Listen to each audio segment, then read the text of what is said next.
Everyone, good morning and then welcome back to our class in English Specific Purposes. So, in this meeting, we will learn about software development. Do you know what is software development? Ada kata develop. Bahasa develop mean pengembangan, ya kan? Jadi, ada kata software development berarti pengembangan alat atau pengembangan perangkat lunak seperti itu ya guys ya. Di sini saya ada 6 slide and then for the material I will send to you in what is that like in LMS ya kan. Terus apa namanya? Nanti di sini kalian ada sebuah pertanyaan silahkan kalian jawab ya. Dan nanti kalian dengarkan, listen my instruction carefully, okay? So we will go to the next slide, and then in this slide we'll talk about software development life cycle stages.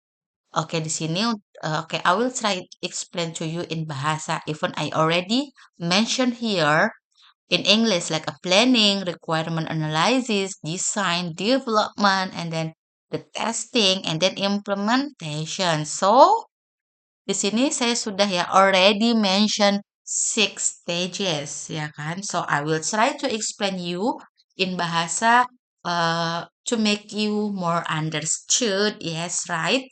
And then kita akan membahas di slide ini tuh apa sih maksudnya tahapan-tahapan atau serangkaian tahapan yang digunakan dalam pengembangan perangkat lunak seperti itu ya guys ya.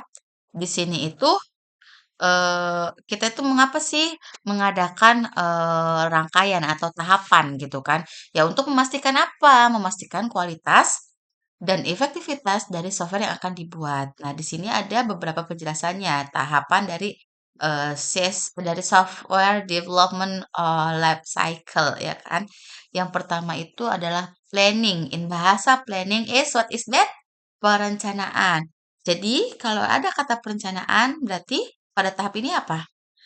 Oke, jadi pada tahap ini tujuan proyek perangkat lunak itu ditentukan seperti sumber daya, jadwal, risiko yang terkait, ya kan, dengan pengembangan perangkat lunak yang dievaluasi dan juga di sini perencanaan yang sangat matang itu it's really important ya kan agar proyek dapat berjalan lancar dan sesuai jadwal seperti itu ya. Dan ini merupakan kata-kata yang memang, ke depannya kalian akan sering dengar gitu kan, apalagi tentang software, development ya kan. Makanya saya mengambil, teks ini gitu ya. Contohnya, for example, sebuah perusahaan ingin mengembangkan aplikasi e-commerce dan pada tahap perencanaan mereka menetapkan tujuan seperti menyediakan platform belanja online yang mudah digunakan dan juga menetapkan anggaran dan, apa ini, sumber daya yang dibutuhkan. Misalnya, ya kan, pengembangan apa? Misalnya contoh tim pengembang butuh, desainernya, misalnya desainer apa gitu kan, dan penguji, serta juga membuat jadwal untuk rilis versi apanya, seperti itu ya. Dan yang kedua itu ada requirement analysis, in bahasa itu adalah analisis kebutuhan. Yang dimana pada tahap ini itu biasanya kita berfokus pada pengumpulan analisis kebutuhan, fungsional dan non-fungsional dari sistem yang akan dibangun.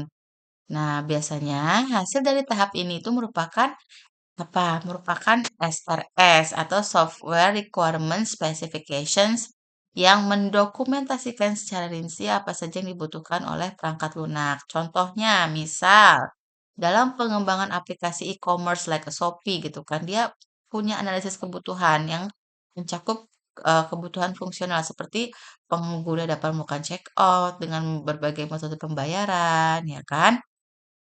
Itu analisis kebutuhan ya, karena kita sebagai konsumen itu memerlukan itu gitu kan.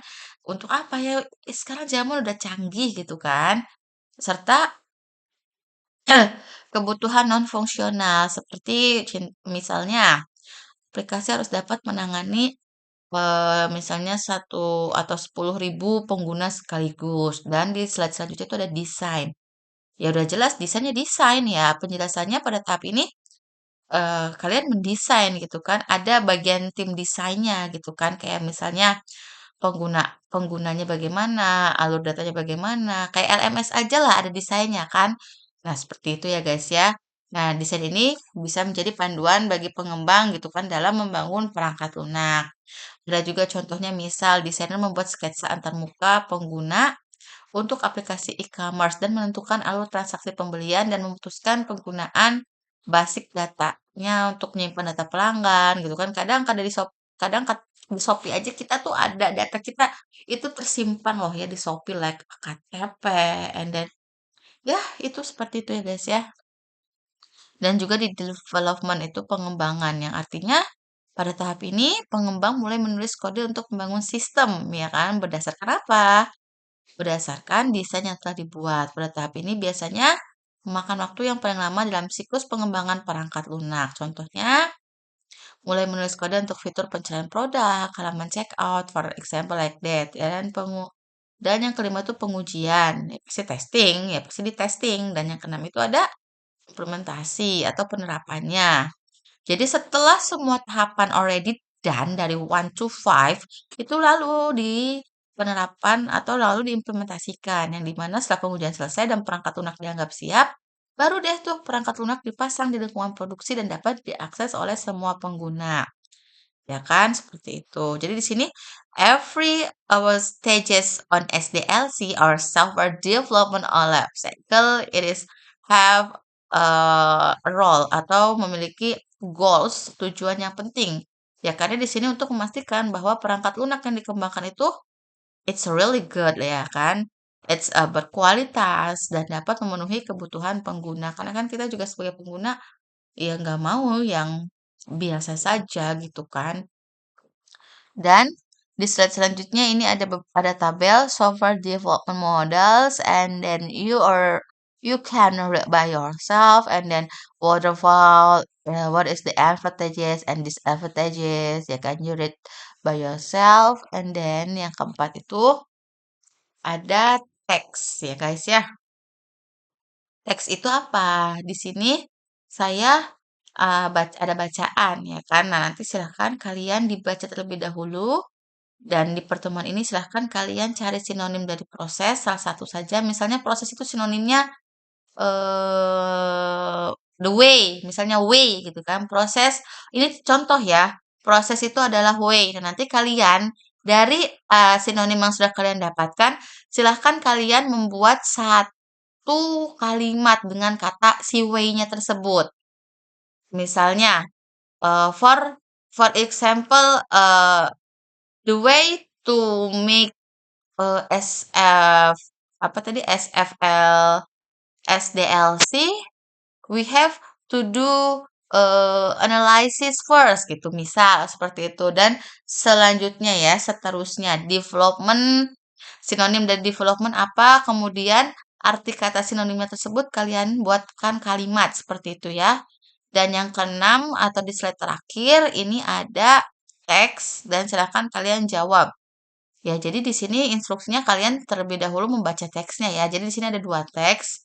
Teks yang pertama itu, kalian setelah membaca itu saya minta kalian untuk mencari sinonimnya lalu dibuatkan kalimat, ya kan? Satu.